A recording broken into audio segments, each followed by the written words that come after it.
I was just glancing at this, whatever, why the Bible is repulsive and all that garbage.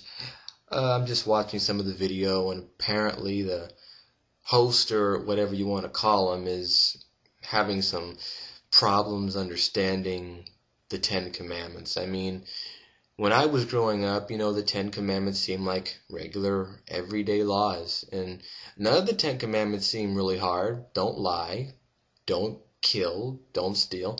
That seems absolutely reasonable and rational to me, but apparently it doesn't seem reasonable and rational to some people.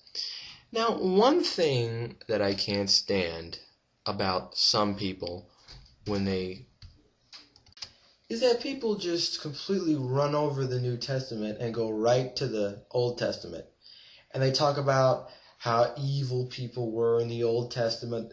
But the strange thing about this is they themselves don't even believe a lot of the events in the Old Testament to have taken place, yet they use that as a weapon to criticize Christians. And as I said, they go directly to the Old Testament. They just completely ignore the New Testament.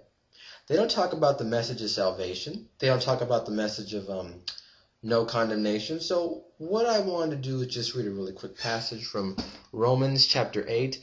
There is therefore now no, I'll say again, there is therefore now no condemnation for those who are in Christ Jesus.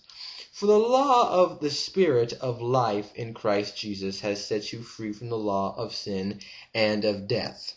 Can anyone understand what that means? That means that no one is required to be stoned for disobeying their parents or for disobeying the Sabbath. That is no longer required. If you're an atheist and you don't believe most of the stuff happened in the Old Testament, then don't waste your breath criticizing Christians because they believe it happened. Just understand that according to Romans chapter 8 verses 1 through 2, we are no longer required to do all that stuff. So waste your energy on something else, please.